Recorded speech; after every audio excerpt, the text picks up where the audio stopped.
Shannon Sharpe, as y'all all know, the football player, and the one or two women that came out in the beginning. Now it didn't turn into a whole landslide. But I want to go right into this and listen because I haven't heard it either, and then we'll talk about it on the other side. So there's a lot of stuff happening. Some stuff is people reading what they're sown. Some stuff, some stuff could be not true.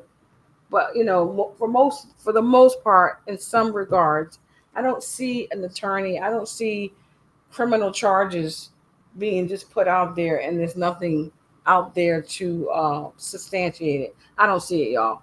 Most people, when they come up with public cases like this, they got something to say and to show, and it's unfortunate. But there's a lot of stuff, as you saw, with the celebrities that are happening because of some of the things they've done, quite frankly.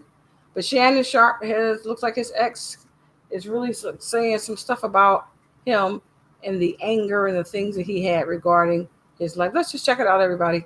Filing restraining order against him. In an exclusive interview with The Sun, Shannon Sharpe's ex spoke about the alleged attack, right?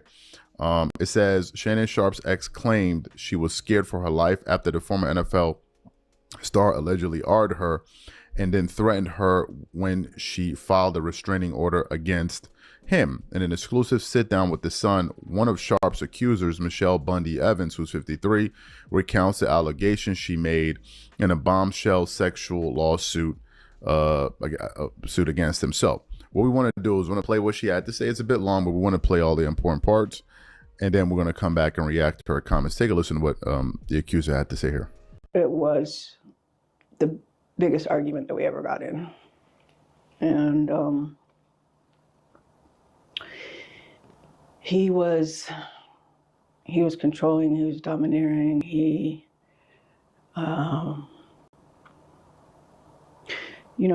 was manhandling me beforehand. We met in actually the press room at the Broncos, April of 2002. And, but we didn't start talking until we met up at a club at Blue 67 in Denver. I don't know if anyone is listening from Denver, but yeah, we were at a club at the same time. We didn't go together. We just happened to both be there. And so he started talking to me, and he started pursuing me pretty heavily from then on. I resisted for a while because, I was a reporter, and I didn't want to mix the two. But he's very charming. And we dated until the 2010 incident. And then it came to abrupt end because I wanted, we were arguing and he was threatening me and stuff like that after, but. Ryan Reynolds here for Mint Mobile. Now, you might not know this about me, but I come from a long line of fiscally responsible. I didn't see him again after he raped me. What led up to that fight, that 2010 fight that you guys, I know that the argument ensued first before he allegedly raped you? The argument was about the fact that he had removed one girl from his house and put another girl in his house and didn't tell me. And he had asked me to break up with my husband at the time. We were just dating, so I was dating Shannon and my husband at the same time. Shannon asked me to break up with my husband, and I don't recall for sure, but I think I did. And so, it's like, wait a minute, you want me to be with just you, but you want to move somebody into your house and not even tell me? So that's what it stemmed from. He's not a faithful person, so I wasn't going to be faithful to a non-faithful person. It just doesn't work that way, not for me anyway. Can you tell us just broadly, I know it's probably painful to relive this situation, but can you tell us generally what happened that day? It was fighting, and usually we fought on the phone and not in person. So it was the biggest argument that we ever got in. And he was controlling, he was domineering, he he was manhandling me beforehand, and he wanted to have sex, and I told him no. I told him no, because you gave it to somebody else. I didn't only tell him no, I told him why. And he wouldn't take no for an answer. So he overpowered me, put me to my knees, put his penis in my mouth. And after he got enough of that, he put me on the bed. And, this was all a struggle. So I had said no. And I said no, even though I was thinking that. And so it was the hardest. Yeah, this is too hard. I remember he got dressed and he knew what he did. And so, I just kind of escorted him out the door. And then I wasn't going to do anything about it. Sometimes when you're with the person for a long time, it's hard for you to realize that they're being the perpetrator, even though you know it, you don't want to admit it, and there's so much going through your mind. But then he started coming at me. If I tell anybody, he'll use everybody he knows to destroy me, which he basically has. And then he started making other threats against my life, threats. He just was so worried that it would get out, and I wasn't going to do anything. But when he kept calling me at work, and when he kept, just very aggressively behaving, and I could see it wasn't going to go away, and he said he was going to destroy me and he was going to kill me, and he told me he was watching me and all that. I just went and got a protective order.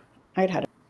So this is a very interesting thing. I'm going to stop right there because some of it is just hard to hear. But here we have this very detailed thing, and I'm going to be honest with you guys. I believe her. Very, very detailed and forceful, and very consistent with other women testimonies, if you will. So, what do you guys think? Do you think that he is innocent, or do you think he's guilty? It looks like he said he's going to be trying to go after Tony Bugsby because he was the person who started the first lawsuit. But now you got about 5 or 6 more. So what are you going to do? Sue all these attorneys? And I guess what these attorneys are going to do is stick together. So stay tuned, everybody. I think that a lot of this trying to go after the advocate is not convincing. And I think that if men, and these particularly black men who are doing this, or men in general, what we were just saying black men, because this seems to be their time to shine in a not so good way, that they have to learn how to fight the right way with facts and all that. I know you're going to say, oh, I'm a victim and we never get anything, but that's not true. If there's no proof, then I don't see how somebody can make it. But there is a lot of holes in the story in regard to Shannon being guilty. I hate to be rude, but not to say he is, but he could be, right? So at the end of the day, what do you guys think? I think this is a very distasteful portion of our history, if you will, or a season where you see one black man after the next. Now, some of them are guilty. Some of them have power and money, and they went to their head. They lost their way. They lost God.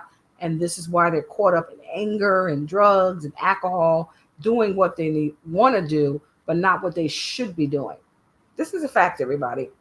So here you have another black man possibly going down because of his actions and not having a positive, whatever you want to call it, goodness gracious, personified to deal with circumstances and situations that he might find himself in.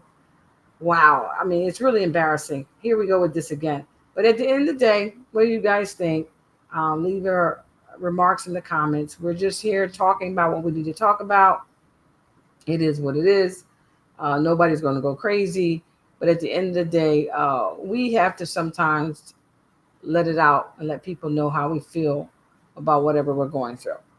All right, everybody. This is Dr. Lil, and Keeping It Real with Dr. Lil. And I'm just glad to be able to come and talk and converse and do what I do, because that's part of what I do, everybody. So Keeping It Real with Dr. Lil. Look forward to talking with you soon. Take care, everybody. God bless. Be encouraged and stay positive. Do things that are going to help you help yourself. If you got an extra couple of dollars, an extra couple of some time, use it wisely. If you find yourself being in these categories, men and women, get help. You live in a country where there's a lot of help, and go to a good church. Just pray, because God can send you to a good church. That much I do know. All right, everybody, Keeping It Real with Dr. Lil. Talk to you soon, everybody. God bless.